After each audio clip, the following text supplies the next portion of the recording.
Hey y'all, it's JB, and this right here, this is a seedling. It's a blackberry jam plant. One of my recent hobbies has been growing trees from seed. Mostly fruit trees, and mostly types of fruit trees that are interesting to me.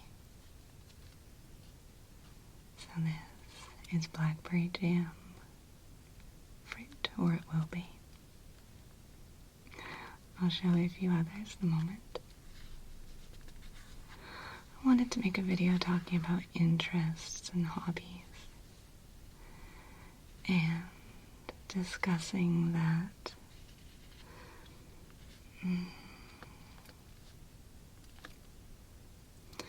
there are a lot of different reasons to pursue an interest, and maybe you begin, let's say, learning to play guitar, and you know in your heart that you want to be really good at this, that you want to practice every day and give it your all, and you have this dream in your head of being very, very skillful at playing guitar. And that is a wonderful goal, and it's a wonderful way to go after something. But maybe you decide you want to learn guitar just because you want to be able to make a little music. Or maybe it's just curiosity. Maybe it suddenly occurs to you that you've never held a guitar.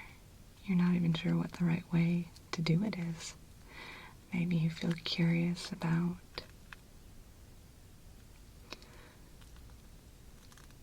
what it feels like to have the strings under your fingers. Maybe you're interested in how sound is created.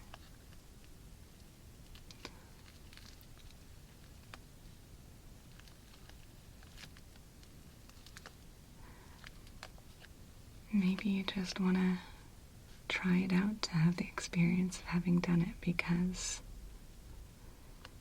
you know it would light a little spark within you to try something new like that.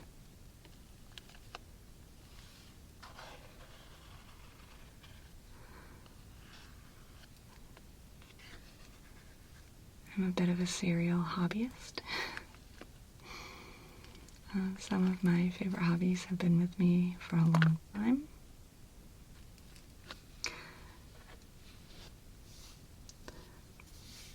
Some of my favorite hobbies have been with me for a long time. Some of them I go in and out of. Some of them I've been very passionate about at different points in my life, or maybe one brief point in my life, and then I grow away from it. Put this over here.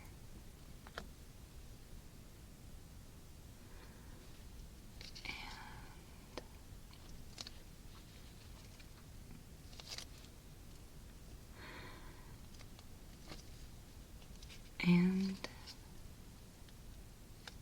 certainly over the course of all the pandemic shutdowns, like many people, I was exploring new hobbies, and I noticed that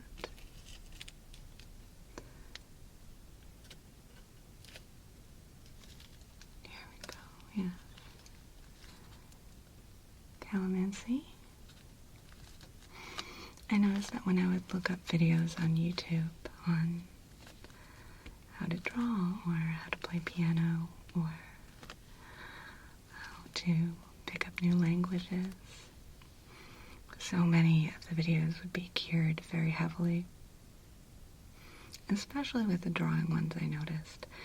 So many of the videos would be geared very heavily towards this is how you become the best at this thing. This is what you must do every day to get good at this thing.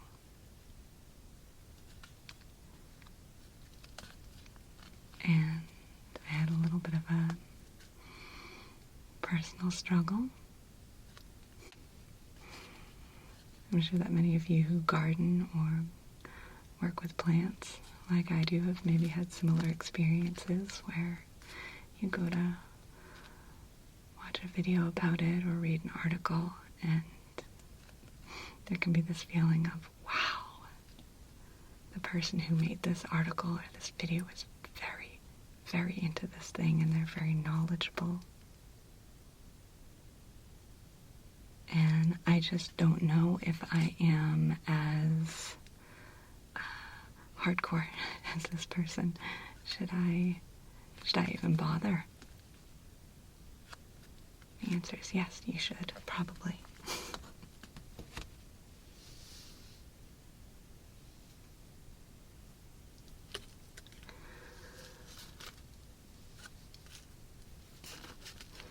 This is what happens when you don't label them properly early in the process. One of these is lemon, one of them is kumquat. But which is which? I don't know.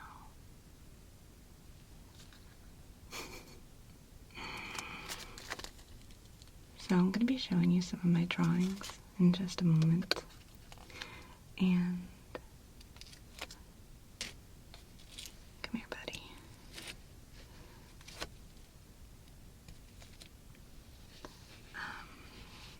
I think I'm just going to mostly flip through them and talk a little bit about thoughts I had about how I approach some of my different hobbies. So, one point that I want to make about being a serial hobbyist or getting into things without necessarily the intention of becoming extraordinary at them is that this is a thing that a lot of people do, including I've noticed people in the neurodivergent community, people with ADHD and autism and such. We will often get super passionate about a topic or an activity for a while, and then somewhere along the line we might lose interest in it. And many of us will feel embarrassed about that. People who know us might even tease us about it. We might keep participating in activities that no longer bring us joy out of a sense of obligation or shame. But I like to kind of reframe that whole idea in the context of life can be comparable to a liberal arts education. So,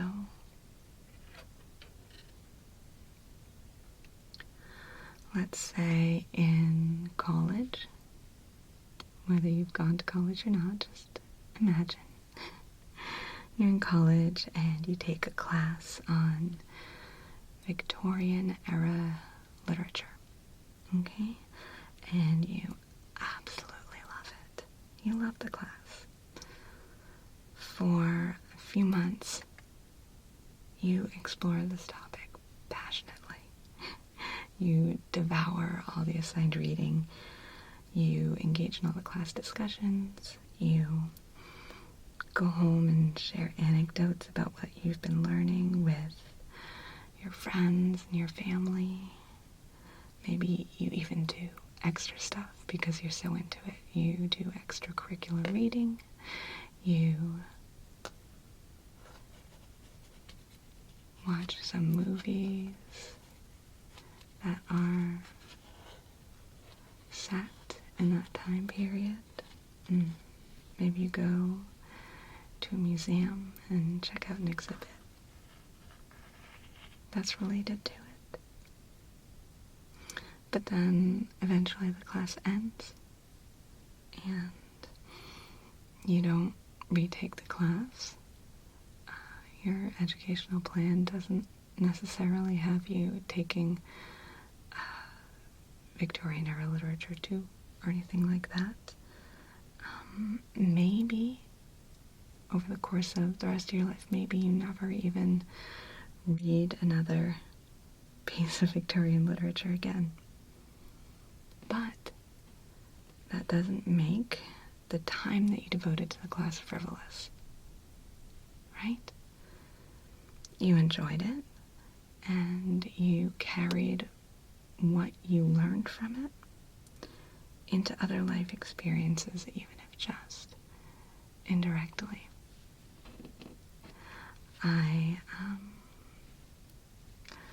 I process so much of life through metaphor. That's how I understand things a lot, is through metaphor. And sometimes I think that half the satisfaction of a hobby or activity is mining it for metaphors. Gardening and working with plants is a particularly good one for that purpose.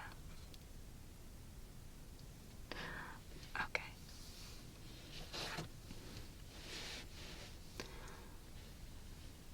I'm going to move my plants to a different location, and then I'm going to show you some stuff that I've drawn.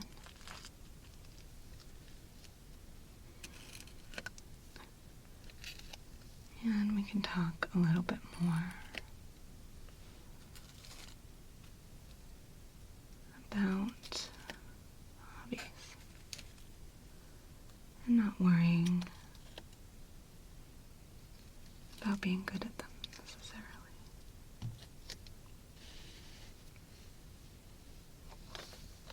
Alright. So I have a few different sketchbooks, and I'm just going to flip through a few drawings in each of them. And I want to be really careful about how I talk about my drawings, because on the one hand, I don't want to be like, see, I don't care about being good at drawing, and this is what I drew. Because I'm not trying to say that my drawings aren't good. I think I have a very realistic view of my own drawing, in that I think some of the things I've drawn might look somewhat impressive to people who aren't very familiar or aren't very skilled with drawing. It might look like, oh, yeah, she knows what she's doing. And I do have a lot of affection for my drawings because I've enjoyed drawing them. So I do think that they are very good in the sense that I enjoyed making them. And that the process of making them, they were all outside my skill level, which is another thing I'll talk about in a little while. But I also want to state that I'm aware that for any of these drawings, if anyone's watching this who is a skilled or trained artist, I think it will be quite a bit more apparent to them that I don't have much in the way of technique or training. And I want to have a lot of appreciation for that there is a lot of craft to drawing and making visual art. And none of this is to say that that there isn't tremendous value in that, and that we shouldn't respect, or that we shouldn't count how amazing it is that some people put so many hours and so much effort into dedication to becoming incredibly skilled artists. I'm just saying that that's a different thing, and that they are approaching their art with a different goal than I do. So, I'm not saying I'm good, I'm not saying I'm bad. I'm just saying that these are the drawings of someone who does it for peace and enjoyment, and as a sort of form of mindfulness. So, let's see, it's been a while since I bookmarked these. I don't even necessarily remember. Okay. It's not terribly exciting, but this is just an early little sketch that I did with my foot one day. And I had seen a couple of different videos when I first started drawing about how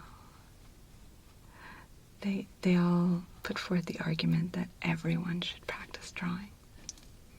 Not just people who want to become skilled artists, but that it's something you should all practice from time to time. The idea being that when you're drawing something, you are looking at it more intensely, more intently, in a much more focused and detailed way than you normally would. You know, even though this was just a quick sketch of a few minutes, it's very meditative. And for me, drawing was a wonderful way to practice mindfulness, in the sense that I think that so one of my other hobbies is piano, and it's another one where I'm doing it mostly just for enjoyment, because it brings me joy. And I have found that that's another opportunity for mindfulness in much the same way, where if I am playing a song that I've practiced very many times, that's very simple for me, it becomes almost sort of automatic. And while I'm playing that song, my mind might start to wander. However, anytime that I'm practicing something that is just beyond my current skill level, or sometimes far beyond my current skill level, then I have to focus completely. It needs to have my complete attention. I can't really get distracted when I'm drawing. I can't worry too much about the past or the future or daydream when I'm playing a new song on piano. So if any of you, like me, have struggled with some of the more sort of classical approaches to mindfulness, like meditation, then there are other ways to practice it. And I think that practicing a hobby or a skill, something that's new to you and at least a little bit beyond your current skill level, I think that's a wonderful option.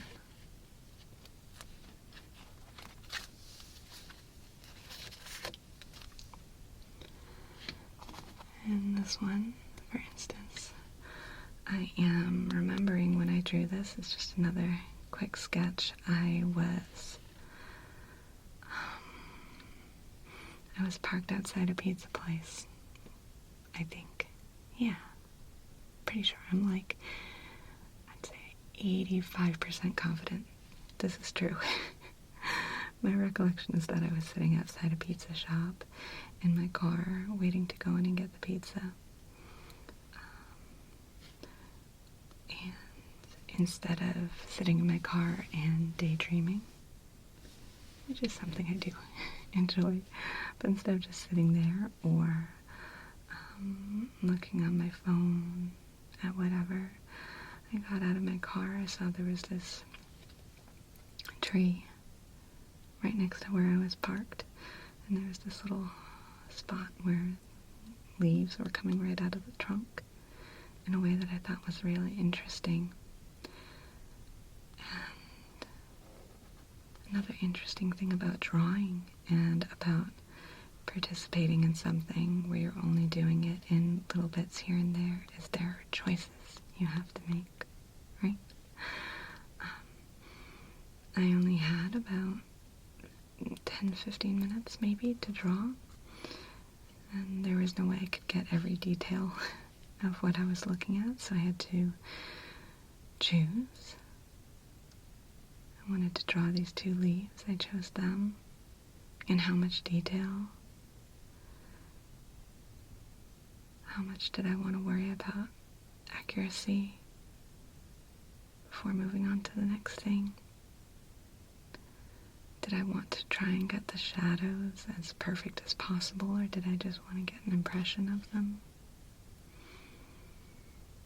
Did I want to try and get one little patch of the texture of the trunk as precisely as possible? Or again, did I just want to get a few little notes to practice?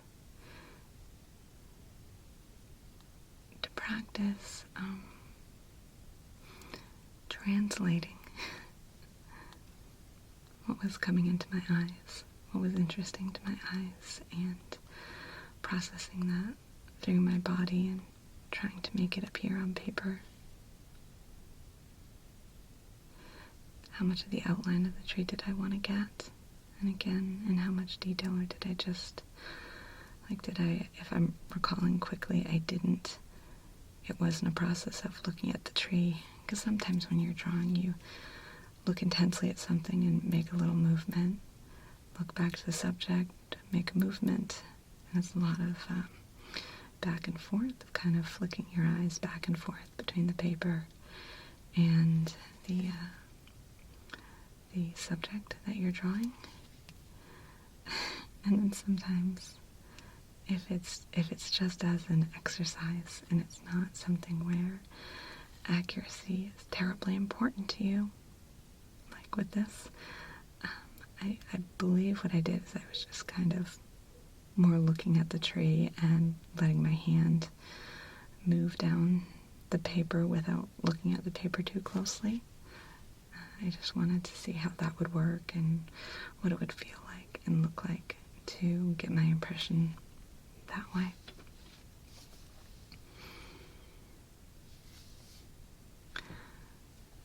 And that's another interesting thing that I've noticed.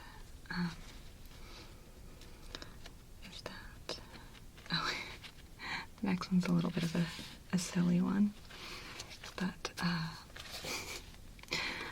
so this is another thing. You can satisfy your curiosity with drawing. I had at one point, my oldest child was playing a lot of Mario Brothers games at the time, and that's something that we were bonding over. And at one point we were talking about Mario, and I mentioned that I wondered what Mario would look like without his mustache. So it occurred to me to just try and draw Mario and not include the mustache. If I just omitted the mustache from the drawing, what would he look like? And that's what I got. So if you were ever wondering, what does Mario look like without his mustache? Now you know. This is what I came up with anyway. Okay. Let me grab another sketchbook real quick. think I only bookmarked one image from this one. What even was it? Oh, maybe two. Well, anyway, so here's one that isn't necessarily a favorite, but I remember enjoying working on it. I think I had just needed to get out of my house, and it was like 1 or 2 a.m. or something. I was in a parking lot. I was trying to draw one of these concrete divider things. Not sure what you call them. And there were these ants. I think this was a piece of pizza here. Little pizza fragment that these ants were going wild for. But one thing I had wanted to mention, so similar, or I guess in the same category as using drawing for mindfulness, is that I have found that drawing can help with the practice of non-judgment. And that is another way in which drawing and just being completely focused on nothing other than trying to commit what you see to paper. And the way that I know for me, the second I start slipping into this mode of this looks good or this looks bad, or even this is how I wanted it to look and it's not coming out how I wanted, very quickly it makes the experience not enjoyable for me. I noticed that there's this sort of paradox where the more that I am judging my drawing and worrying about how I think it looks or how it compares to how I hoped it would look, that makes the quality of my drawing suffer quite a bit. The things I've drawn that I feel objectively the best about are ones where I have mostly avoided being in a place of judgment while drawing them, where I've been just in this state of sort of flow, where I am looking and drawing and looking and drawing, and that's it.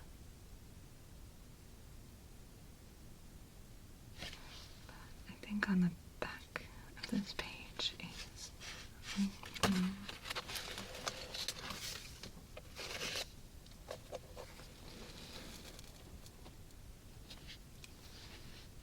I have this skull. It's not a real one. I have this skull that I had actually bought as a prop in a video a long time ago. But I love it. And I think it's actually showed up in a few of my videos at this point. But it's really nice to draw, both just because I think it's beautiful and really fun to draw, because the color of it, too, it has a very simple color that shadow is very easy to see on it. Makes it easy for a pencil drawing like this, as opposed to something that's maybe very colorful or very textured. But also, for over time, if I get more into drawing the human face, understanding the structure of it and practicing drawing the skull, it's very helpful. And you can kind of see there are some points here. It's been a while since I drew this, a little over a year, I guess. But there are a few points where there are these kind of shapes or lines that aren't necessarily true to what I was seeing, but were in some way related to sort of an impression of looking, or the flow of movement as my eye passed over it. And I think this is one of those things that makes sense, perhaps with any activity, where you begin to experience and understand things as you practice, as you look, that are difficult to put into words because they're not really comparable to anything else. There are things that I feel and experience when I'm drawing, when I'm playing piano, when I'm working with plants, learning a new language, when I'm memorizing pi. There are these things that are very unique unto themselves, and it can be almost like trying to explain a dream, because we don't quite have a reference point for it if you're talking to someone who hasn't experienced it themselves.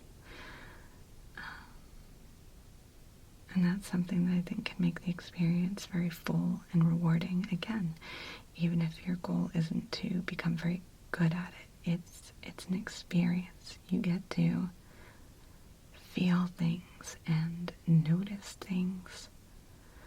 Your mind just sort of processes things in a way that it wouldn't have. Your mind goes down a different path than might have otherwise been available to it.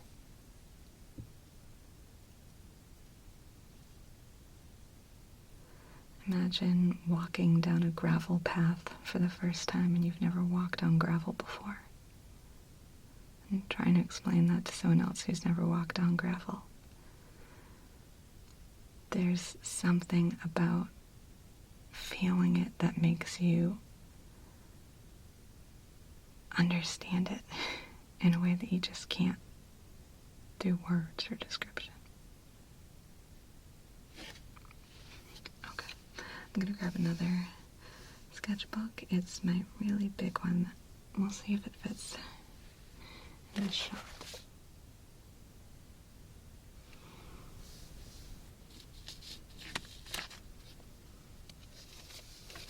Alright, so this is pretty self-explanatory. It's just, it's a nose. I believe I had looked up some sort of tutorial that was like, step by step, how to draw a nose. And something I discovered for myself was that what I find quite satisfying when I'm drawing something like this is to not just follow a tutorial. I might follow a step-by-step tutorial, but at the same time I'll try and find a photograph of something similar to what's in the tutorial, and I'll kind of do a mix where I'll use the steps in the tutorial for guidance and as a sort of structure, but then use the photograph to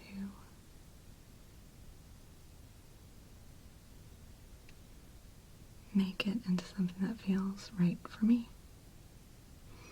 And again, this is not something I have a lot of training and practice in.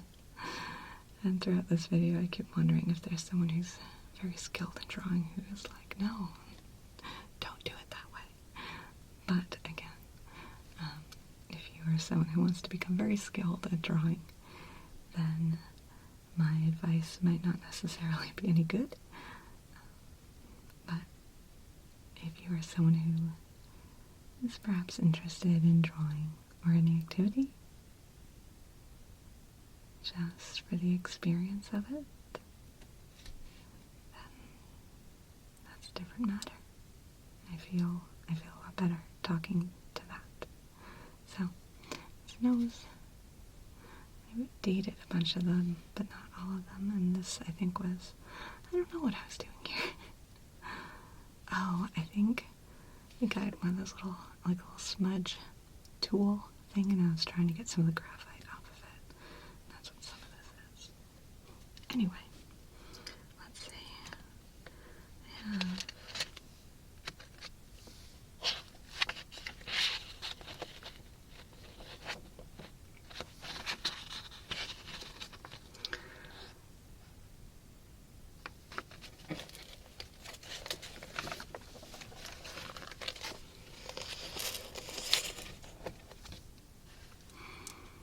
this is just a little sketch of this Yoshi doll that my oldest child had.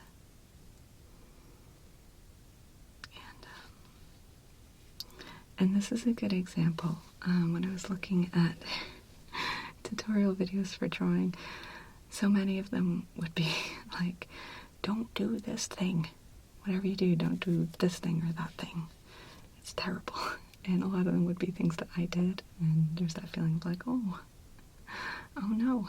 But I like doing that. Like, with a lot of my drawing, I like doing these very messy sort of, instead of just a lot of drawing tutorials or instructional videos I've seen say to do these kind of smooth one-stroke lines as much as you can.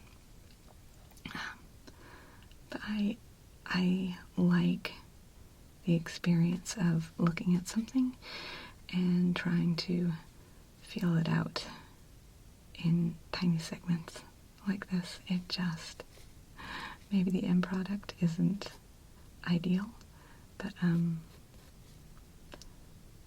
it's a more enjoyable experience for me.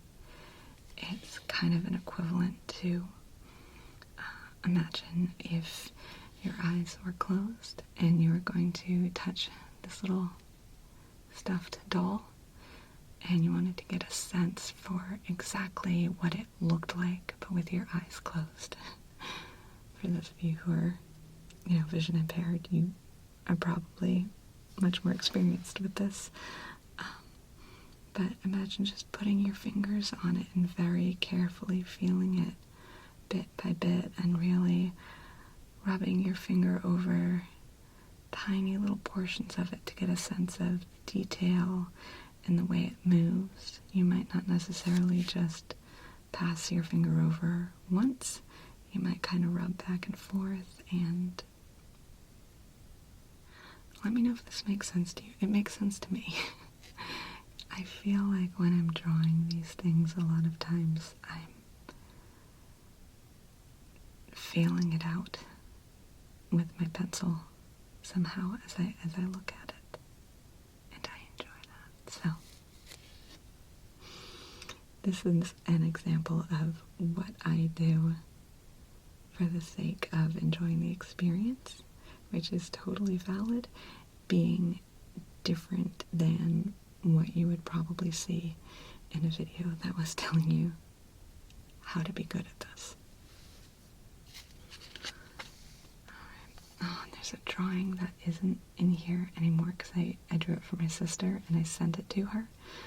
But I'll do like a little screenshot or something of it. I know I have a photo of it. It's of a Jack Handy quote. Yeah, there it is. It's right there on your screen right now. And this is another good thing.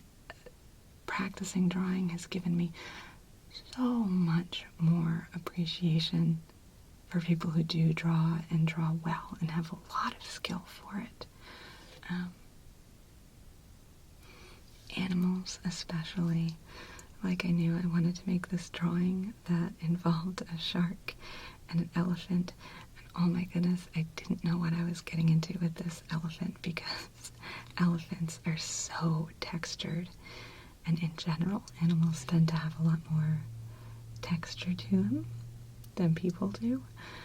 So this elephant, for instance, has very, very rough, wrinkly skin, and trying to draw it was so much more challenging than I thought it would be, and I had to make a lot of judgments about how accurate I wanted to be and how much detail I wanted to get in there. And it was a really enjoyable experience for me. But I also know that having tried to draw this, I will never look at a drawing or a painting or anything of an elephant or really any other animal the same way again, because now I have an understanding of, or I have some understanding of how much work it takes and how much skill to be able to get in all the detail of the texture. So yeah, that's another thing that I hadn't mentioned before this point, that practicing a skill or hobby or learning about something new, even if you're not going to become an expert at it, it's much more likely to make you appreciate those who are experts. Okay.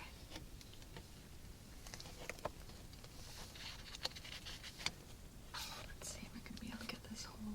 Here we go. So this was another one that was mostly done from a tutorial on YouTube. Let's see, the light is kind of... There's so much graphite in here, and the light is... Let's see if I can block it a little bit. Oh, it's fine.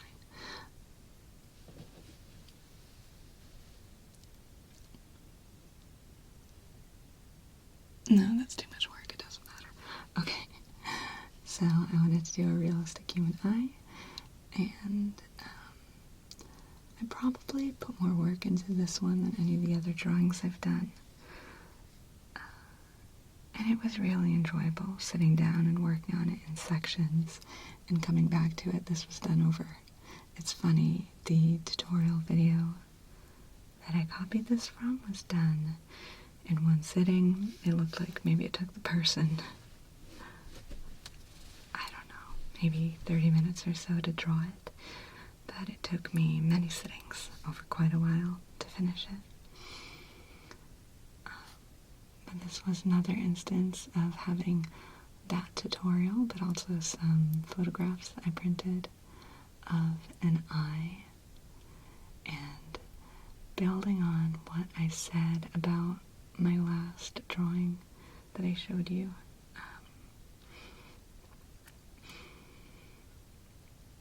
And building on everything I've said so far about mindfulness and awareness and appreciation. Around the time that I was working on this, I started appreciating and noticing eyes so much more. I generally look people in the eye when I talk to them, but I started noticing that I would talk to someone and it would be, I was just fascinated by their eyes. And this might sound a little silly, but obviously I've been looking at eyes my whole life. I don't know how many eyes I've looked at in person over the course of my life. Quite a few. But until I began working on this and following the tutorial and looking for photos to sort of complement the process. So I was looking for photographs of eyes that were similar to the one in the tutorial, and it was actually quite hard to find. I hadn't ever really realized how much variation there is in people's eyes, how much nuance, how much difference in shape. You could scan through 100 different photographs of people's eyes, and the variation you would see in the shape of the lid, the shape of the eye itself. You know, I think we're all familiar that there might be differences in colors of eye, but every little part of the eye, the folds, the way that it's shaded, where certain things might be prominent in one person and not in another. It's really extraordinary, and it gave me such a new appreciation for eyes, even though I'd been looking into people's eyes on pretty much a daily basis for all of my life. I hadn't really appreciated how unique each set of eyes, each eye even, is. And more than anything else, I think that's something I'll carry with me from having made this drawing. I like this drawing a lot. I feel good about the work I put into it, but, you know, it's not framed on a wall or anything. What I'll keep with me from having made this drawing was an appreciation for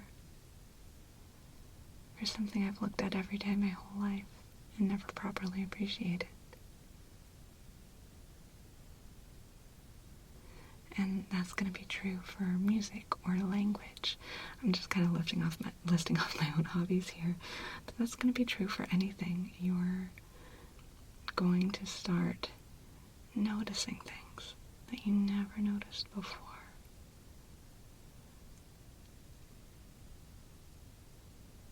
You might start having this awareness that the world can seem, when we only do and practice and look at the same things every single day, we can kind of take for granted how extraordinary everything is.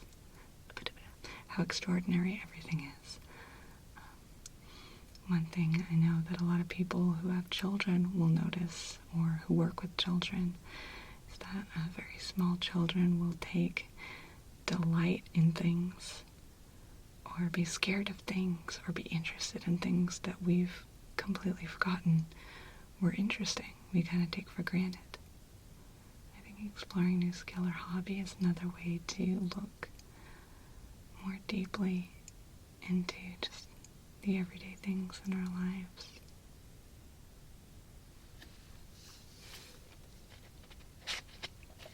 Let's see.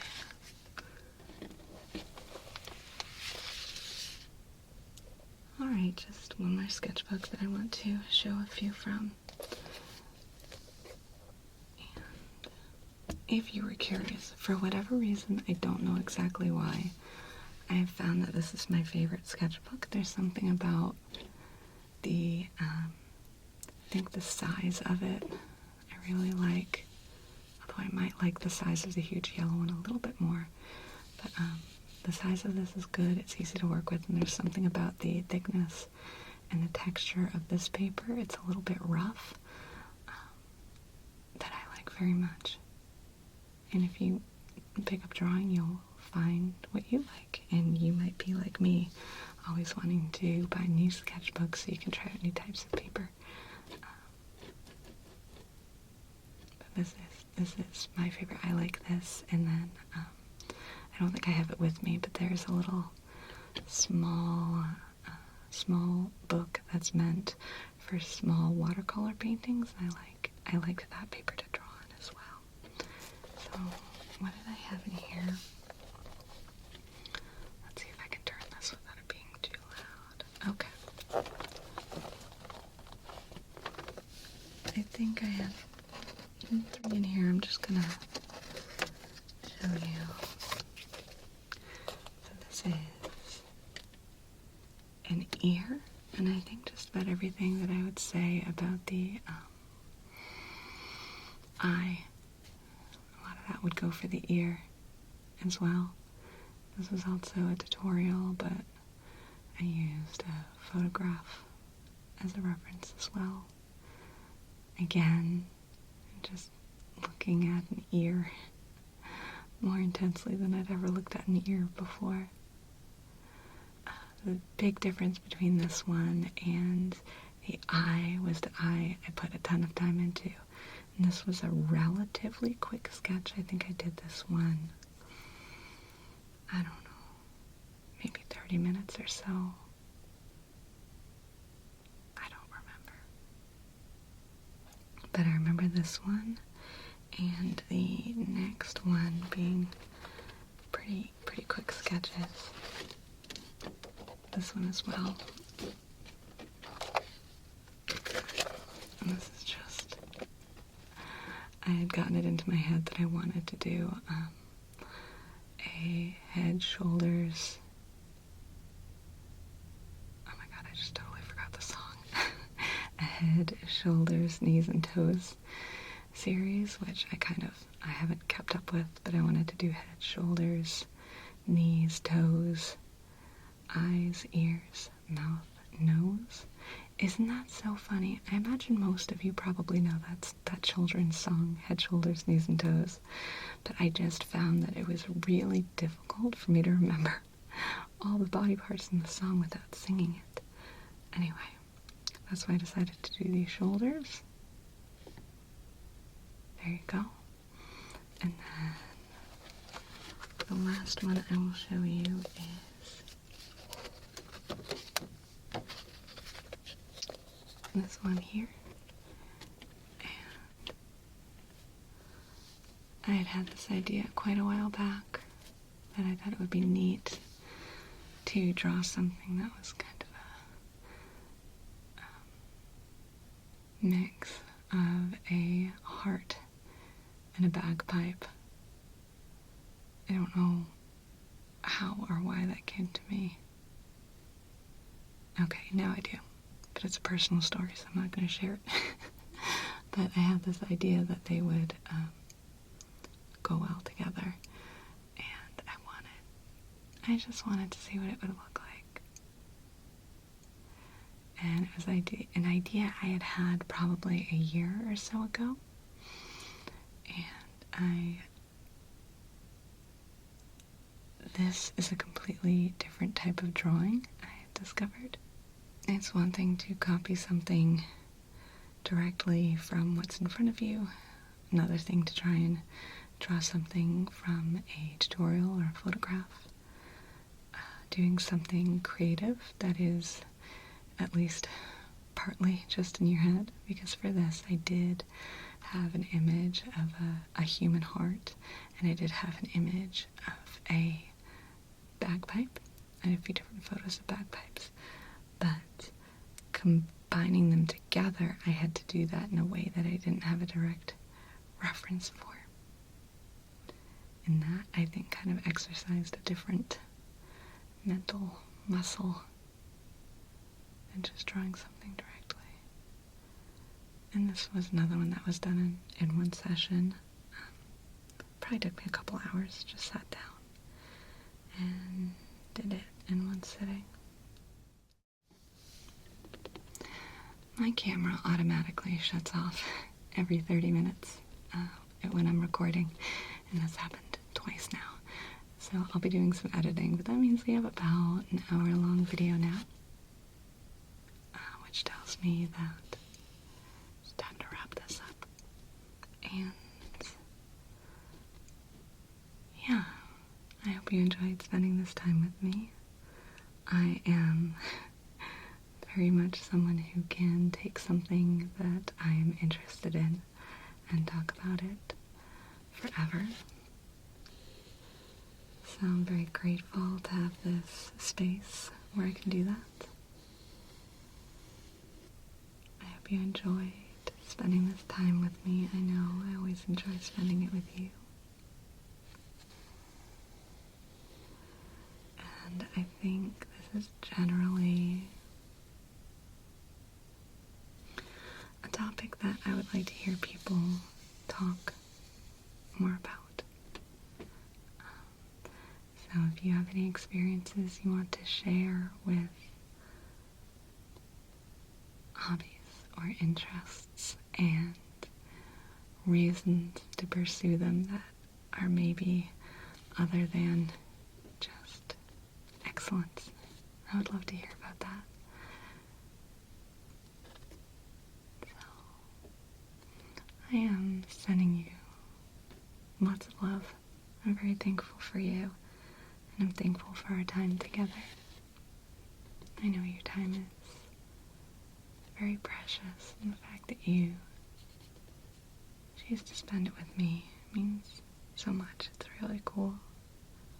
So thank you, and I'll see you in the next video.